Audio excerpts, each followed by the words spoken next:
በተቋም ደረጃ የኢትዮጵያ አትሌቲክስ ፌዴሬሽን መስራት ያለበት 6 ነጥቦች አሉ። እነዚህ ላይ ትኩረት ማድረግ በጣም አስፈላጊ ነው።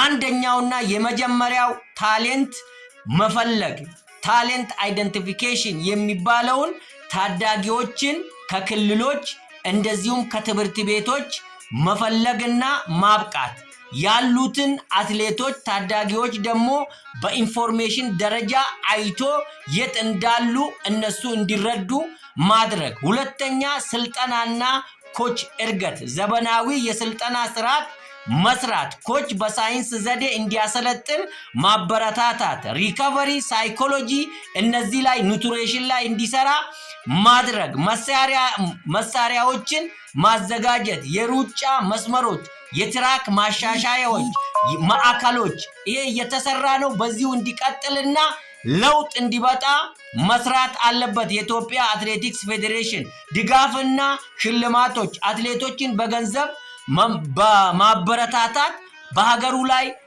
ለውጥ ማውጣት፣ ኢንሹራንስን ማዘጋጀት፣ የጤና ኢንሹራንስ ለአትሌቶቹ ማዘጋጀት፣ ውድድርና የልምምድ ቦታ በሀገር ውስጥም ውድድሮችን ማብዛት፣ በዓለም አቀፍ ውድድሮችን ማብዛት በጣም አስፈላጊ ነው። ስድስተኛው አስተዳደርና ግልጸኝነት፣ ግልጽ የተሻለ አስተዳደር በተለይ የአትሌቲክስ ፌዴሬሽን ተቋም ግልጸኝነት ስለሚያንሰው በግልጸኝነት ላይ መስራት አለበት። አሁን የተጀመረው ስራ በጣም ጥሩ ነው። በአትሌት ኮማንደር ስለሺ ስል የሚመራው የኢትዮጵያ አትሌቲክስ ፌዴሬሽን እያደረገ ያለው ስራ በጣም የሚበረታታ በጣም ደስ የሚል ነው። ይሄ ድፍረትን ይጠይቃል፣ ዕውቀትን ይጠይቃል፣ ጥበብን ይጠይቃል፣ ብቃትን ይጠይቃል። በዚህ ውስጥ ያላችሁ የስራ አስፈጻሚዎች በጣም በርቱ፣ ትግል አድርጉ። ለምን? ቦታው የገንዘብ ቦታ ነው። ቦታው የጥቅም ቦታ ነው። እናንተ ስትሰሩ የሚያደናቅፍ እንቅፋት የሚያበጅ ሌባ ብዙ አለ። ስለዚህ እዚህ ላይ በትኩረት ስሩ፣ በርቱ። ወጣቶች ላይ፣ ክልሎች ላይ፣ ትምህርት ቤቶች ላይ ስሩ። በተለይ ታዳጊዎች የት እንዳለ ገምግሙ። እኛ ጋምኑ ጣፎኑ ከ160 አትሌቶች በላይ አሉ፣ ታዳጊ ማለት ነው። እዩ፣ በአይናችሁ አይታችሁ ትመሰክራላችሁ። እንደዚሁም እየዞራችሁ ይሄንን ከሰራችሁ በኋላ ለሀገራችሁ ትልቅ ስራ ሰርታችሁ ፌዴሬሽኑ ላይ ትልቅ ለውጥ አምጥታችሁ እንደምትሄዱ ተስፋ አለኝ።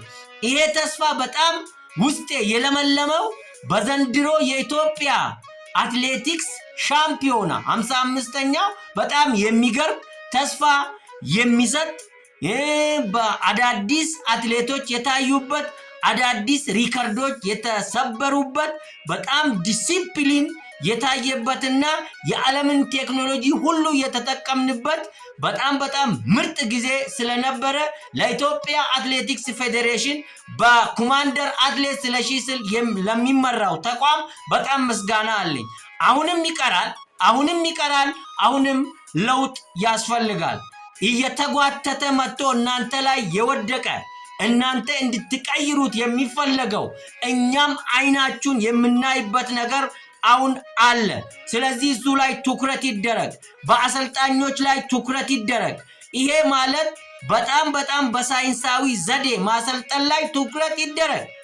አንድ አሰልጣኝ እንደዚሁ በገገማው አሰልጥኖ የሆነ 2 አትሌት የሆነ ቦታ ካበቃ በኋላ በ200 አትሌቶች እሱ ጋር ይሄዳሉ።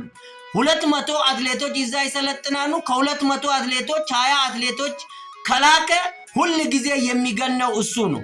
ግን ሌሎቹ 180 አትሌቶች ሜዳ ላይ ይንከራተታሉ። እዚህ ላይ ፎከስ መደረግ አለበት። ጥናት መደረግ አለበት። መስራት መቻል አለብን። ለውጥ ይፈልጋል።